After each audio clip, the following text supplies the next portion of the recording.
Hello and welcome to American Mogul.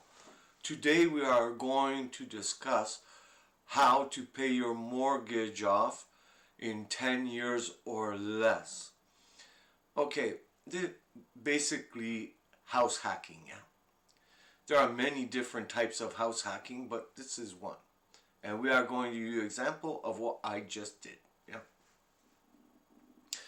So let's say you have $100,000 to put down on a $250,000 house. Well, you'll end up with a $150,000 mortgage, roughly, and 25 years to pay it off. However, let's say you take $25,000 to $30,000 of that $100,000 down payment, and you buy a house for cash. And I know you may be thinking, what are he talking about? How you buy a house for less than $30,000? There are millions of homes less than $30,000. I just bought a 3-bedroom, 2-bathroom home for $25,000, and I had it inspected and appraised, and it came in at around $80,000. But never mind, we're just gonna call it. I bought it for $25,000. It's worth $25,000. So then I bought a $250,000 home. 4+ bedrooms, 2 bathrooms, which is about average price. Yeah. Taking the $75,000 plus a little bit, I gonna have a mortgage of $160,000 with 25 years to pay it. But I old man. Yeah. I don't want to be paying into my 70s, 80s a mortgage, so I want to pay it off faster. Well, we're in a particular situation right now where monetary policy is creating inflation at levels we have never seen before. In 2020, 25% of all the money ever created in history, right, was created in 2020. What, you think 2021 going to be any different? That amount of monetary inflation going to drive up asset prices. Yeah. So if we take the current monetary expansion, that property that I paid $25,000, even if it is appraised at $80,000, we're just gonna go with $25,000. In 10 years, at current rates, that $25,000 home should be worth $250,000, right? Now, the main $250,000 property is where I'm going to live, and the $25,000 per property where I go into vacation. Yeah. So in 10 years, that $25,000 property will be worth $250,000. Because it's not a primary residence, I'm going to have to pay capital gains. But I probably will clear $180,000 after taxes. Yeah. So if I'm paying my $160,000, $170,000, $180,000 on my $250,000 property, in 10 years I probably will owe about $140,000. Yeah. When I sell the vacation property, I pay off the existing mortgage. Once that balances out, I'm out of the vacation property. That's how you house hack 2 houses to pay off your mortgage on your primary residence in 10 years or less. And that doesn't include the vacation property could be Airbnb'd or rented out or whatever, right? Now, for me, I think if you look outside the box, yeah, of what is going on right now, what is happening with what happened in 2020, you would think housing will collapse. Tens of millions out of work, tens of millions of renters and homeowners have deferred payments and they're facing eviction and foreclosure. You would think property values would go down. But no, they went the other way. And why did they go the other way? You could see it happening, right? Because everybody drinks the Kool-Aid, yeah? They think, oh, all these people are going to cause a housing collapse. No. With more money being printed and given out, that causes monetary inflation, which real assets, tangible assets, rise in value. If you don't believe me, look at what happened in the real estate market. People are still calling for a real estate crash. I don't think so. I think real estate just getting ready to rocket ship even higher. And why is that happening? That is happening because the value of money, you print more and more and more of it, it has less purchasing power. So think about whatever anyone is telling you, the opposite. Do the opposite. I'm not telling you to buy one house. I'm telling you to buy two. Yeah? Interest rates are at the lowest they ever going to be. They are not going to be lower. The central banks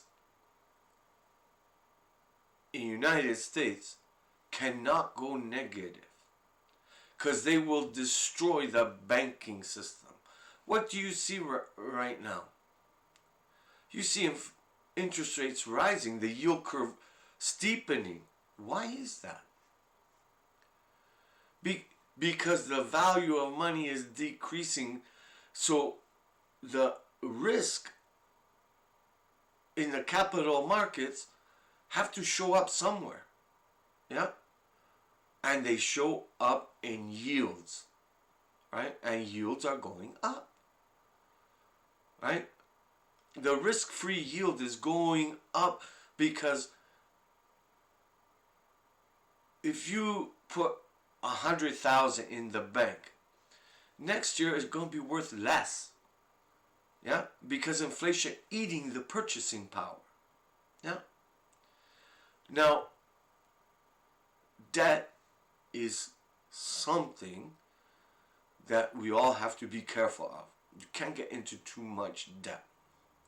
But what I'm saying to you is if you have a chunk of money, yeah, take a portion of that, a small portion, 20-30%. And in case I used $100,000 roughly, maybe it's a little bit more, maybe a little bit less, but there are millions of homes that are worth $30,000 or less. Especially because we are tribal, yeah? We like to conjugate. That's why cities sprout up. Because people want interconnectivity, social interactivity. And of course, where you have more population, there's less shelter for the amount of people. And property values go up. But now property values are not going up because of that. People don't want to be congregated for now. Could change. and they are spreading out from the city center.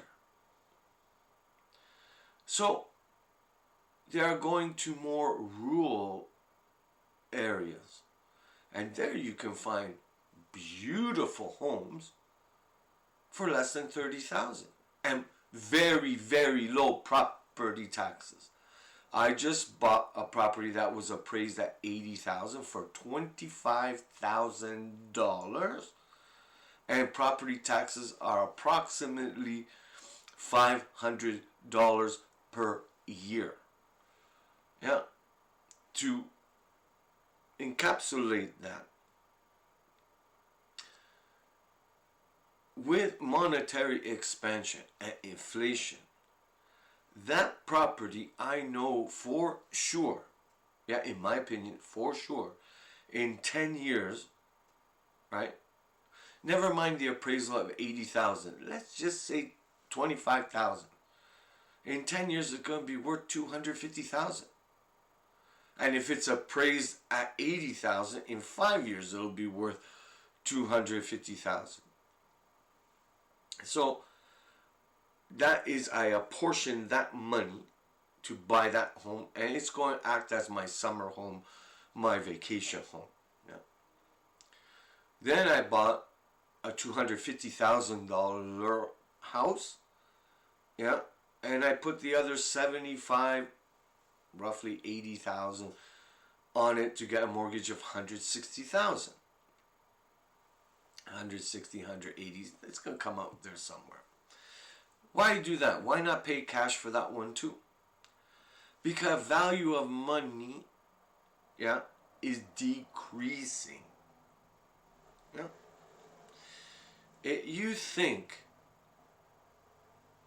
about how, it's very simple. We're going to talk about just wage inflation, yeah? In 1938, the minimum wage law came into effect. And it said that the minimum you can pay someone is 25 cents an hour. 25 cents. Now, 80 years approximately later, yeah, the minimum wage is $15 an hour. $15 an hour. So over the course of 80 years, there's a yearly average, wage inflation of 7.5%, approximately. What if we apply that to current minimum wage? In current minimum wage, in 20 years, the minimum wage adjusted in the previous 80-year average would be over $220 an hour. Think about that. If the minimum wage in 20 years is going to be $220 plus an hour, what will those houses be worth? 10 times, 20 times, yeah? Well, it's quite simple to see the future, yeah? If you take the average work week, which is a little bit more, but we're just going to use an easy number to calculate. 2,000 hours a year is the average for a worker. 2,000 hours a year. I think it's 2,500, but you know what? I can't do the math with 2,500. I got to do it with 2,000. So you want to figure it out, you can figure it out. So I'm just approximating. So $220 an hour on a 2,000 hour working year at minimum wage is $440,000. $440,000. Yep. So historically, since the dawn of buying and selling homes, the average price of a home, fair market value, is 1.5 to 3 times the household income. Well, we become a 2-income family. Yeah, husband, wife, husband, wife and wife. No matter how you make it up. Yeah, it's 2 income. So if average income for minimum wage in 20 you're going to be 440,000, that means 2 incomes coming in, that's 880,000. We're just going to say 900,000. Yeah, actually let's say $1 million is the minimum household income in 20 years. Yeah. So housing prices should be 1.5 to 3 times the average household income. So your average home going to be between 1.5 and $3 million. Now that same house in other areas, yeah, like say New York, San Francisco, where it's 20 times, that gotta be 20 million. But we're just going to use the general because that's easy for everyone to understand. Well, if you buy 2 homes now, right, and in 20 years they're going to be worth $1.5 to $3 million, right? I mean, you wipe out easily the mortgage on the first property. If you have a 25 or 30-year mortgage, you can wipe it out in 20. But there's more. Because of the rate of monetary expansion, what would normally happen in 20 years is going to happen in 10 or less. Last year, they increased money supply by 25%. In 2021, let's say they don't go up 25%, but they do 20%. That means real asset value is going to go up 20%, right? And there's no end to this. Because when you're in the death spiral of inflation, which we're in now, you can't get out. You can't get out. You can't raise interest rate because you'll bankrupt all the zombie corporations. And, in my opinion, 90% of all corporations in the world are zombie corporations. They can't handle making their payments at 0%. You bring that percentage up to 3, 4, 5, they're out, they're done, they're finished. Right? So we just went through 11 years of 0%. We went up a little bit, caused market crash, back down to 0. We're going to be in a 0 interest rate for as far as the eye can see. But I'm trying to explain to you what to do with, if you have 100,000, don't put it all in one house. Buy 2. Buy 1 for cash, right? So picture you put your money in the bank account. You're making nothing. You're making negative because inflation eating the purchasing power of your money.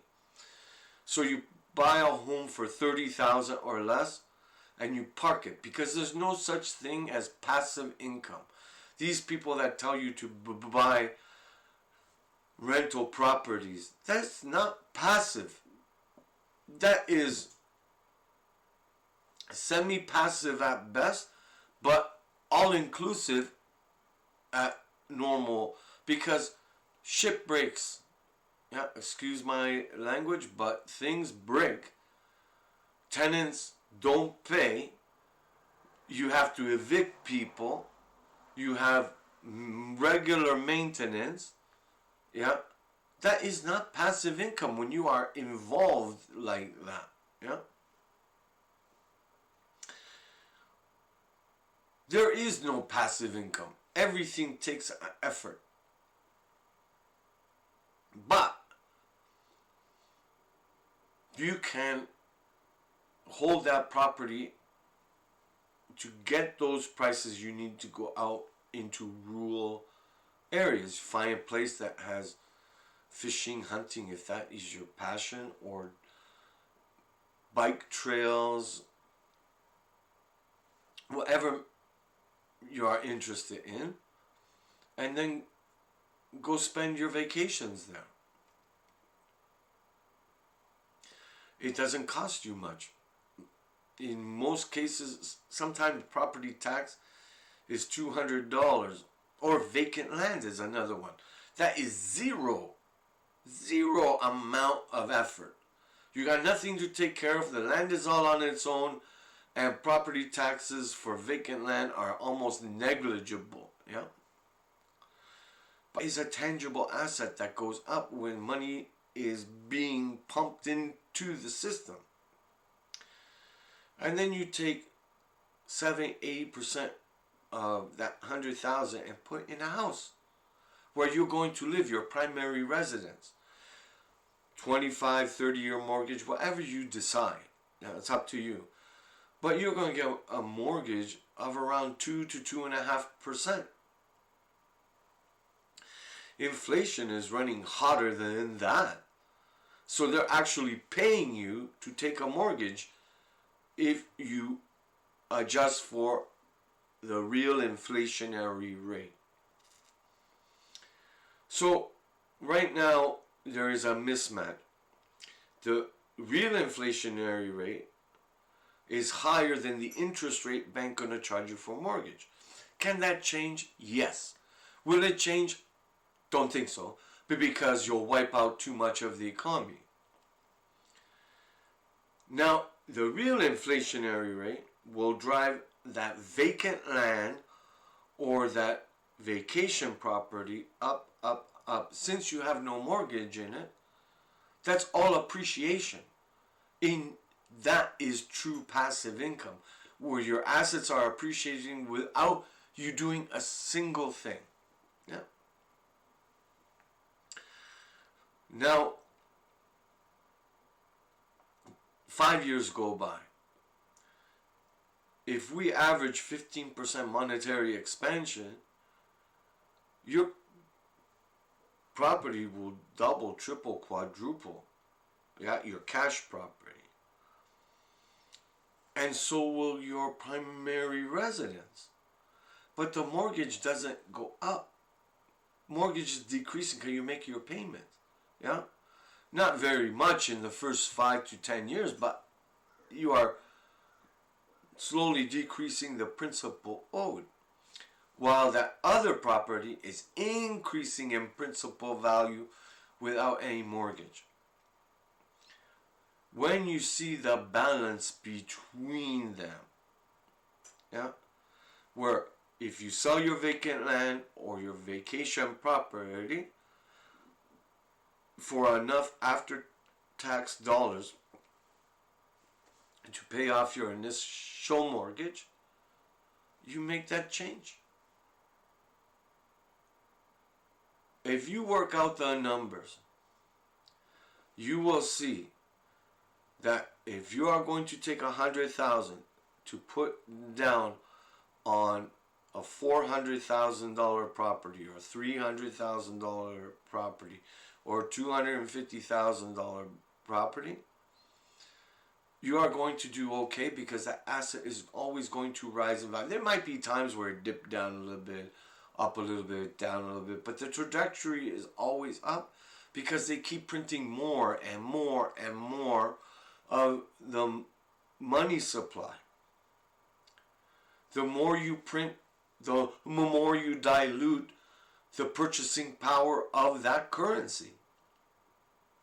And the tangible assets like land and residential real estate go up. This does not apply for commercial real estate now, because there are many factors that go into that. But if you want to pay off your mortgage in 10 years or less, house hacking is a way to do it. Okay, God bless you and keep you safe. Bye.